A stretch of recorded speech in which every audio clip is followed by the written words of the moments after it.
Assalamualaikum warahmatullahi wabarakatuh. Perkenalkan, nama saya Agustam dengan NIM 105170374 dari Prodi Ilmu Pemerintahan Fakultas Syariah Universitas Islam Negeri Sultan Taha Saifuddin Jambi. Baik, dalam video kali ini saya akan menjawab pertanyaan ujian akhir semester kami. Dan pertanyaannya sebagai berikut.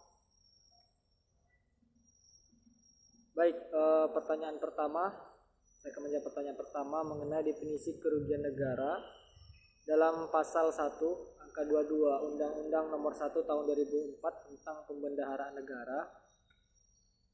Jadi kerugian negara adalah kekurangan uang, surat berharga dan barang yang nyata dan asli pasti jumlahnya sebagai akibat perbuatan melawan hukum baik sengaja maupun lalai. Dalam penjelasan pasal 59 ayat 1 Undang-Undang Pembendaharaan Negara dikatakan bahwa kerugian negara dapat terjadi karena pelanggaran hukum atau kelalaian pejabat negara atau pegawai negeri bukan bendahara dalam rangka pelaksanaan kewenangan administratif atau boleh bendahara dalam rangka pelaksanaan kewenangan kebendaharaan.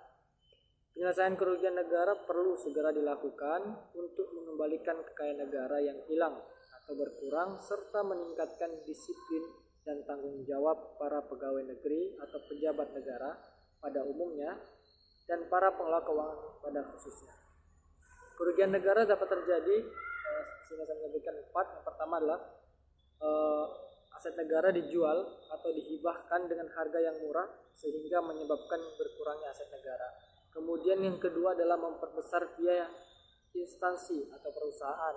Kemudian yang ketiga, laporan hasil penjualan lebih kecil.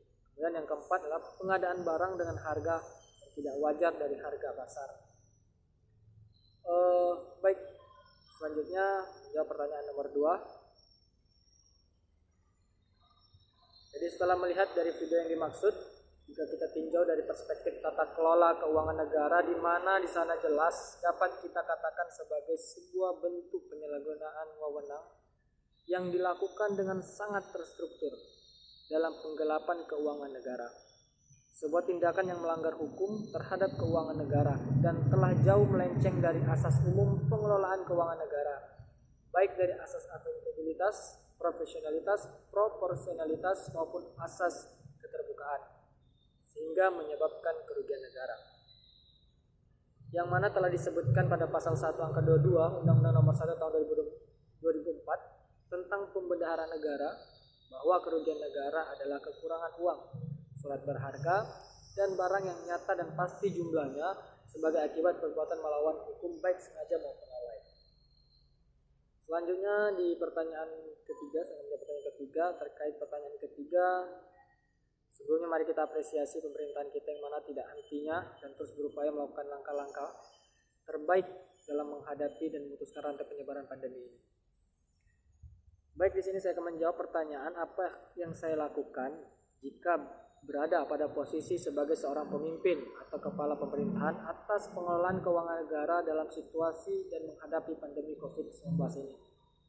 Sebagaimana yang kita ketahui bahwa penyebaran virus di Indonesia sampai hari ini terus meningkat.